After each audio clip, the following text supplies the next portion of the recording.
Welcome, and thank you for tuning in to the very first episode of Voices from the Northeast.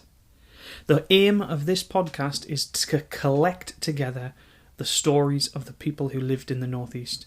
And I'm talking your school day memories, your memories of childhood, the food you used to love, the cinemas that existed that no longer exist, the places you went to, the people you knew, the history that doesn't make it into the history books.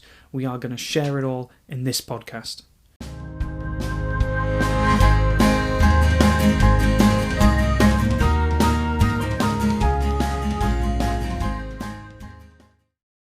These podcast episodes are mostly going to take the structure of a conversation between myself and somebody else. And I'm going to start easy with family and then hopefully invite you, the listener, onto the show, either to have a conversation with me that we record or even leave me a message. Now, I'll come back to that and explain what I mean by leave me a message later, but for now, we're going to start the first episode. I'm going to talk to my dad about a childhood before health and safety. Hello. Hello. Are you there? Evening, sir. How are we doing? I'm fine. So when I was thinking about where to begin with this, I was thinking about how most of the stories you tell us are the ones where we end up saying, oh my God, you'd not be able to do that now. Exactly. So I sort of thought as a jumping on point, we could start with a childhood before health and safety took over. In particular, the two stories that always get me are that story about the mine overflow pipe bit, which I'll let you explain in a minute, and the island swimming stuff that you were telling me just the other day. So if we put it in context first, both of those stories would take place where? Well, they were just along beside the River Wansbeck in North Seaton Colliery. Or at Sandy Bay, the mouth of the River Wansbeck. This is back in the 60s. That was my next question, are we talking 1950s, 60s? Well, no, this is the 60s. I mean, when I can remember these stories when I was old enough to probably get up to some of these things, really, because I was, born in 55, so, they were in the 60s when I was 10, 11, 12, Okay, well then, maybe a tiny bit younger as well. All right, with a view of health and safety didn't matter, just remind me first of all of what what I refer to as the mine overflow pipe challenge. What the heck was that? Okay, right.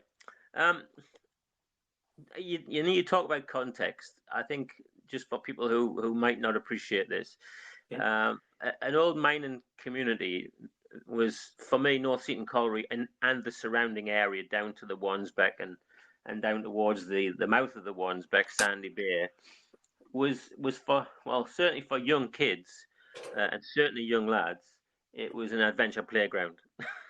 It was anything that kind of went on, you could have so much fun with the surrounding area, So the mines overflow pipe. There used to be a deep mine at North Seaton Colliery, which my grandfather worked at as well. And it had a pipe that used to pump the water, because obviously all mines fill up with water occasionally in the seams. And they would pump the water out from the mine. And there was a brick-built tunnel would come out into the River Wansbeck, just down from part of the colliery called Waterside Cottages, just along from there towards the mouth of the Wansbeck. And this pipe was definitely big enough for young lads to crawl in. Well, actually, not just crawl, but get in and just bend your head down and actually walk inside this tunnel, effectively a brick-built tunnel. So you could walk underground. So what age are we talking when we say young lads? Well, probably that was when we were 9, 10, 11, something like that. Yeah, those ages, really. Okay, and those waterside cottages, do they still exist now, or are they gone? Oh, no, they're gone. They're gone. I mean, you can actually, if you walk down to that part of the Wansbeck, having lived there, well, we were down there the other day, you can still pick out where the waterside cottages started, the little road that took them right down onto the water's edge, as they were called, waterside cottages. There were small boat jetties down there, wooden boat jetties, and there's more stories I could tell you about those as well. But just along from the cottages, was this mines outflow pipe, basically. And you could walk down through past waterside cottages along the river and come to this brick-built tunnel. And what we used to do was kind of dare each other. And before I got too much further, I should say it was probably a pretty silly thing to do, but at the time we were taking what we called calculated risks, and we would go inside the tunnel with a torch, and we would actually, two or three of us would go up into the tunnel, and as you got so far in, and it felt like an absolute long distance, but it probably was no more than, I don't know, 40 yards or something like that. That maybe is even less than that, to be truth known. But as lads, you kind of build the story up a little bit. But the truth was, we used to wait, and you could hear when the sluice gates that opened, and they would allow water to flow out. So when you heard the sluice gates, you get as close as you could. And when you heard the sluice gates, that was signal to get out of the tunnel as quick as you could. The tunnel was never going to be a deluge of water completely filling the tunnel, but it'd certainly be enough to come up past your knees and be quite fast flowing. So that was one of the things that we used to do, see how far you could get before the sluice gates opened. And having lived there a few years, you kind of got to know roughly the time of day, what schedule it was for when the sluice gates were going to open. So you'd try and time it. And this was before watches and things like that. We didn't used to carry watches. We just roughly knew what time of day it was when we'd gone out to play. So then it was like, who could get out the pipe the quickest and still get wet feet, but you weren't going to get flushed off the pipe, through the pipe, if you know what I mean. It was never that bad, but you get wet feet. Not the most sensible thing to do, I'm sure, but no, probably not. We took it as a calculated risk, and as kids, you kind of think, wow, can we dare to do that? And we did a few times, that's for sure. And down in the same bit. So and we always got told off about it, by the way. So there was always somebody had seen we go there, and it'd get back to our parents and, have you been down to that waterfall? No. Well, yes, you have. And you just get told off. So, we did get told off. I'm assuming when you came home, like were muddy and soaking wet ankles at the very least, it gave it away. Well, yeah, but you could get that just from walking along the shore. So it wasn't easy to determine the difference. You know what I mean? So, yeah. Yeah. Well, in keeping with, that we're talking down at the mouth of the Wansbeck, so it makes sense to do the other one as well, the island swimming. Oh, yeah. Or the island swimming challenge. Go on. Yeah. Well, as I showed you the other day, and I can actually still pick it up. When the Wansbeck starts to fill, when the tide turns and starts to come in, of course, we used to say we're going down to the well, some people would say it poshly and say the chain, because there was a chain ferry there many years ago between Camas and the just below Sandy Bay Caravan Park. But by chain ferry, we mean literally a chain between the 2 points of the shore, one side and the other, and you pulled yourself across on a bit of wood. No, there was a boatman. Used to ferry people back and forward, basically, but it was a chain. And these chain ferries still exist in various places. But anyway, we in the using the northeast parlance, it was the chain. So we would go down to the chain, which was the mouth of the Wansbeck. And we used to go down there lots, just go down. We sometimes used to go fishing down there. Sometimes it was just to go paddling in the water. Sometimes it was just to play around in the sand dunes and all sorts, and venture.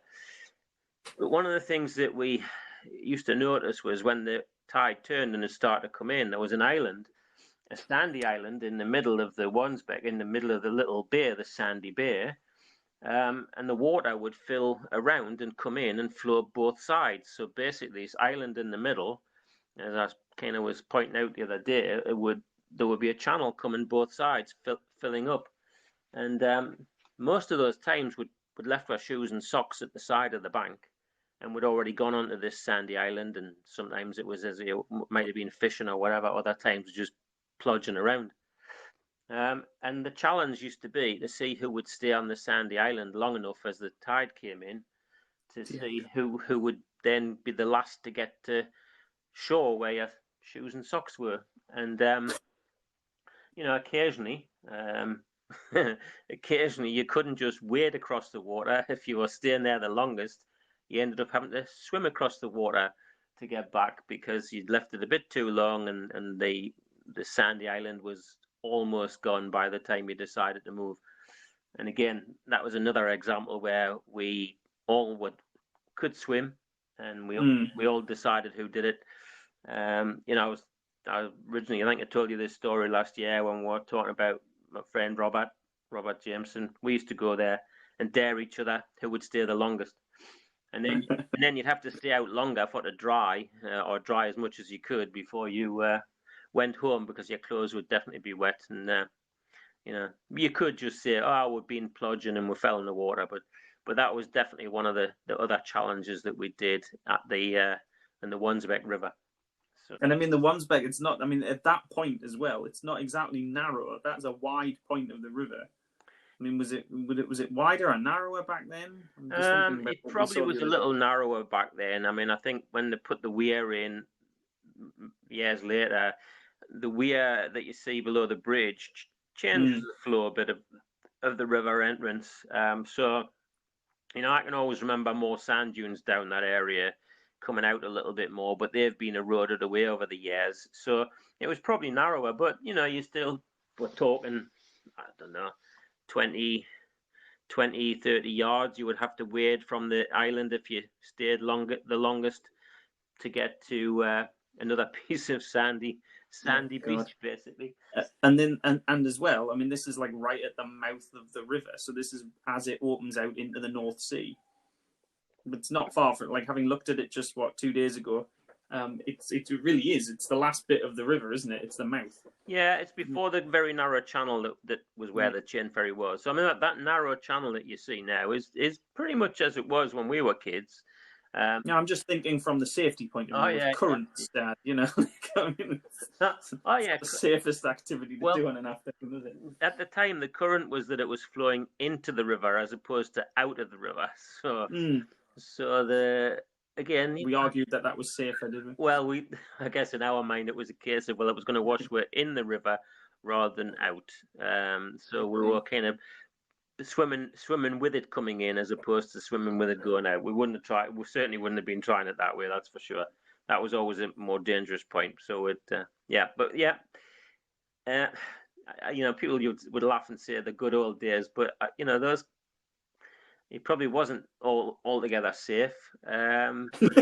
Wasn't, do you think, maybe? I guess, thinking back now, yes. But yeah, we took calculated guesses as to who would be all right doing it. And, we could all swim. And I know that's no excuse. But well, that is a difference. But I mean, I suppose there's a lot of kids, as a teacher, I know this, that there's a lot of kids can't swim when they get to school now. High school even, they somehow have managed to miss out on swimming. Yes. Yeah. No. We could all. Well, I'm not saying everybody could swim, but certainly the ones that went and did that, we could all swim. There was none of us who did that who couldn't swim. But there were times when you came across off the island, and it was a case of wading through the water as it flowed in, and it would be up to your waist, and you could wade across. We didn't always leave it till the point where you had to swim, but occasionally, yes, you had to swim. Yeah.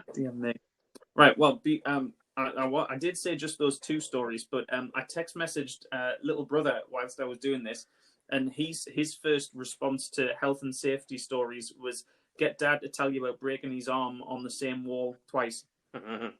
Yeah. So this is the bonus round. You got to share that one. Bonus round. Oh yeah. Well, we lived at 1 Chapel Row, North Seaton Colliery, which is Again, that doesn't exist now, does no, it? it does. Well, you can still pick up where the road was pretty much. In rough relation, where would one Chapel Row have So been to what so exists where you now? where you go down now, past B&M and past the garage on the right hand side, the Kia garage and places like that. When you get to the bottom of the road and you turn left to go to the tip, if you turned right there, you'd be heading up into the village where you had the likes of Institute Row, Chapel Row, Railway Row, places like that, and the Miners Welfare Institute up there as well, Yeah. the playing fields. And again, at a later date, I can tell you stories about the playing fields and the institute and all that. But so we live one Chapel Row, and as it suggests, it was right next to the chapel. And the chapel in those days, the walls were built with very large semicircular coping stones on the top. So these weren't flat topped. They were smooth, almost like granite type smooth stones that had been polished on the top of quite a high 6-foot brick wall. And as everybody does, you climb on walls and you climb up gates and you walk along the walls and whatever.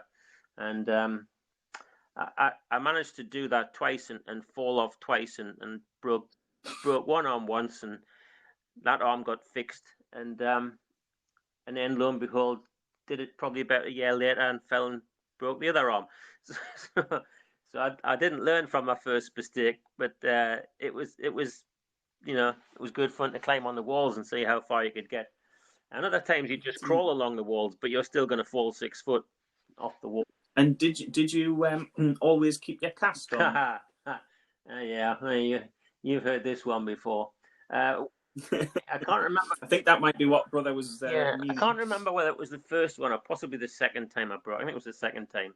And as the arm heals and inside the cast, your arm loses a bit of its little muscles and whatever, and so it gets a little bit loose on your hand. One of the things we used to do was go and play football at the field, and on a Which field? The playing fields up by the welfare at North Seaton. So we'd go and play football. Right. And my parents, being Methodist, didn't like the idea of playing football on a Sunday. So you shouldn't play football on a Sunday. Anyway, so there was one Sunday we'd been playing football up in the fields, and my arm was getting better, so I took my cast off to play football, and foolishly. This is why it tells me it was the second one. Foolishly, I slipped the cast on the wrong arm when I went home around the forearm. It was on my forearm. And I got in, and I remember my mum saying, "Have you been playing football?" "No." "Well, why is you have plaster a cast on the wrong arm?" Bit of a giveaway. Unfortunately, bit of a giveaway. So then had to slip the cast back off and put it back on the right arm. So that was telling me mum and dad that my arm was pretty well mended by that stage. But yeah, thought I got away with it, but I didn't. Dear me. Well, we're hitting at about the 16 or so 17 minutes mark. I'll leave that there, and we'll kind of chunk these into sections so people can listen to them at their leisure rather than one long big project, and we'll do a few more. Yeah. So thank you very much, and we'll do it again. The whole point of the project was I was thinking of all these different stories you've told me and Graham over the years and stuff, and I sort of thought actually it's those stories that people kind of connect to a lot faster and easier than the bigger stories of history. Yeah.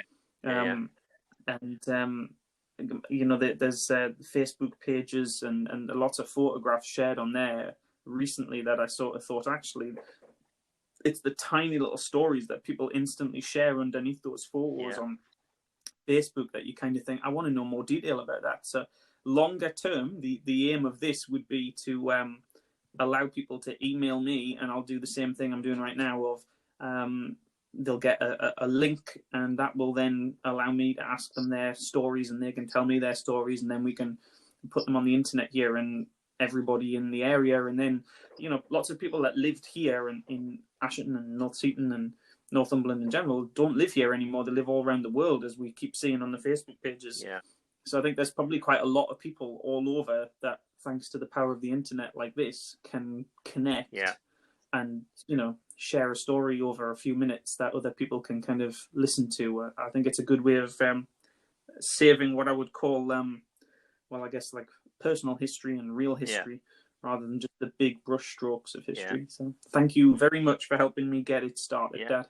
And I will talk to you. You're welcome. I'll now have to start and think of all the other stories that I can tell you. Yeah, that's it. Start writing them down and we can get them all recorded. Well, all right, son. Thank you very much for giving us the opportunity. It's good fun. All right. Thank you, Dad. Bye now. Bye. I really hope you've enjoyed that. My dad tells the most wonderful stories of his childhood, and it always kind of conjures up a mental image of the Just William books, a kind of childhood spent scrambling over muddy hills and through woods and trees, and scuffing your knees and scuffing your shoes, and then smiling at your mum so you get out of trouble at the end of it.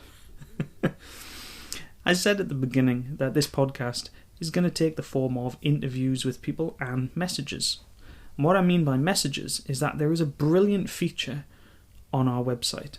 Now, our website is anchor.fm/Voices from the Northeast, and on there you can press the message button and effectively leave me a voicemail message.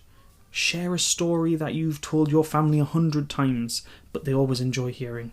Share a story that you've never told anybody. Share a story with me that's long or is short. I don't mind, but I want the personal history of the Northeast. Series 1, we're focusing, I say, close to home. Southeast Northumberland, I suppose. But still send me your story if it's not from that area of Northumberland, because I will put it in the bag and I'll keep it for an episode that I think it's going to work in. And that way we get to share this beautiful, full, rich history of the Northeast. Thank you for listening to the first podcast. There are several more online straight away and more coming at least once a week.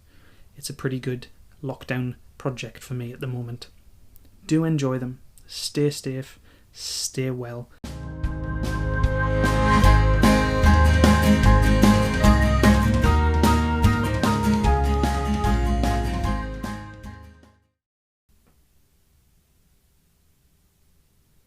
Well, hello, listeners. Welcome to the secret message at the end of the podcast. I like this idea. Another podcast I listen to does this, where you only find it by accident if you haven't pressed stop. For my message at the end of the podcast, I thought I'd give a little bit more detail as to why the podcast exists. In 2020, the world tipped upside down. We found ourselves spending a lot more time at home than maybe we expected to. And I count myself blessed that I found myself at home with my mum and dad. And a lot of time was spent on sofas talking, especially maybe as a retreat from the now. We talked especially about older days gone by, the fun, the silly stories of the past, the things you remember. And I slowly started to think to myself that actually, these things need documenting. These stories need to be shared. And there's a brilliant Facebook page that my parents and myself are part of, where people are sharing their memories of the local town. And I thought, actually, you know what? This would be so good to actually give people the opportunity to sit down and talk about those stories, and then share them with as many people as possible. And now, it's a very stressful and anxious time for everybody, and one of the ways I've found to cope with that is audiobooks and audio stories and podcasts. And as much as listening to them is great, it's a wonderful way to take me somewhere else, I thought actually getting some time to sit down and record our own podcast might really give something to other people to enjoy and to contribute to. I keep saying to my mum and dad, this is going to be a community project. I want this to be as many people's stories as possible. And I really mean that. So thank you for listening to the very first episode. I hope you will listen to the first 4 or 5 episodes that I'm managing to put together from conversations with friends and family. And then I hope you yourself will help contribute to this. I'm going to get an email address set up so you can email me if you'd like to take part in an interview. But until then, please leave me a voice message, just like you would leave a message on my answer machine. If you can go to anchor.fm/Voices from the Northeast, you can press the message button. You can record a voice message, any kind of memory, any memory of the North and the Northeast, and particularly for Series 1, Ashington and the immediate area. Leave me your memory, and I'll include it in a future episode of the podcast, and you can help me to really build this community history. This is our own listening project. Thank you for listening, and I'm going to thank you in advance for taking part in this. Stay safe and well, everybody. Bye for now.